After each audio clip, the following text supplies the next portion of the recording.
أنا رئيسة مصلحة حماية الثروة الغابية بولاية تيبازا. كيفاش هو الوضع حاليا بالضبط؟ على كل حال كما راكم تلاحظوا يعني الحرائق مازالها مستمرة ومازال يعني ما قدرناش نسيطروا عليها بسبب الرياح القوية اللي راكم تلاحظوا فيها. احنا المتواجدون الآن هنايا في حجرة النص وين كما راكم تشوفوا الأعوان تاعنا بالتدخل اليدوي راهم في أعلى الجبال. المغارس كيفاش عالية راهم يقوموا بعملية نزع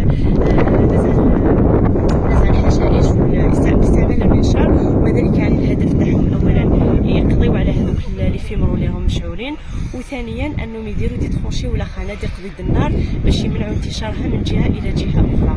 اذا كما قلت العمليات الاخماد مستمره وحنا رانا متواجدين هنايا بكثافه، علما انه عندنا حرائق اخرى ولكن خيرنا هذا المكان نظرا لقربه من محطه توليد الكهرباء لحجرة النص اللي تعتبر موقع استراتيجي مهم. يعني المهام تاعنا ان نقوم بحمايته قبل يعني احنا لازم حنايا من الفوق نتجنبوا انه ينتشر الحريق الى الاسفل، لانه اذا راحلنا مع هذه الريح مع سرعه الرياح هذه تقدر تسبب لنا كارثه، ولكن الحمد لله حاليا احنا مسيطرين في الوضع. ونقول بلي انه كل الوسائل الماديه والبشريه تاعنا راهم مجهزين، رانا كاع هنايا حتى المدير العام للغابات والاطارات المديره العامه للغابات متواجدين هنا معنا راهم في الميدان. اذا كما قلت اكثر من 40 عامل ولا حراجي منهم الاطارات والاعوان، وكذلك 40 عامل موسمي، بالاضافه الى كل جهاز الركن المتحرك وسيارات الاطفاء بالاضافه الى السهاريج. كذلك كاين الدعم من ولايات المجاوره، يعني من ولايه شلف ومن ولايه عين دفنه اللي راهم معنا.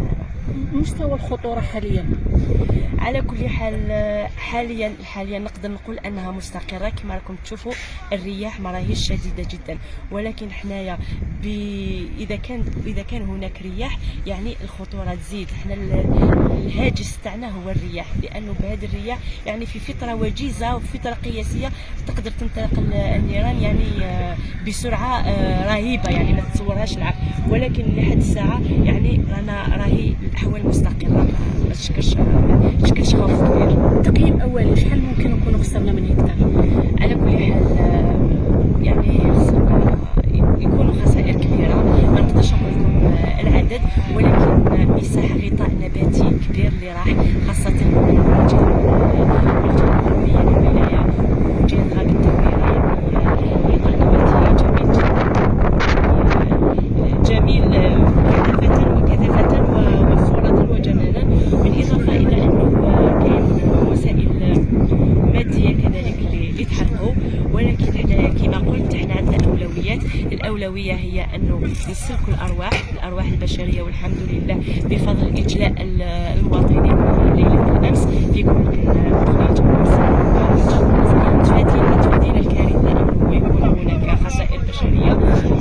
وكذلك عن خسائر في الثروه الحيوانيه في الثروه الحيوانيه حاليا مازال ما عندناش الاحصاءات اللازمه، ولكن حنايا ديجا حنا عندنا في السياره تاعنا رانا دايين معنا سلحفات مسكينه لقيناها في حاله ديتريس يعني في مكتئبه، ورانا ديناها راهي هنا معنا باش نعالجوها ونحطوها في الجو الملائم. بالاضافه انه فيما بعد نديروا التقييمات تاعنا فيما يخص النحل والحيوانات الاليفه الاخرى. فيما يخص البؤر الاخرى الحريق بلديات اخرى مثل نعم. بني ميلك. نعم، اذا بني ميلك تم القضاء عليها الحمد لله، يعني ما كاينش خسائر كبيره.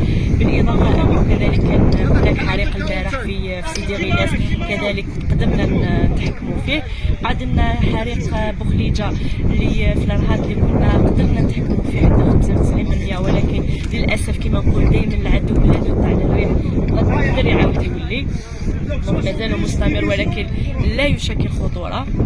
عندنا كذلك حريق مسلمون عفوا دوار عمرشه، كذلك الجهاز الامني راه متواجد تما، والاعوان الغابات راهم يعني مازالوا متواصل.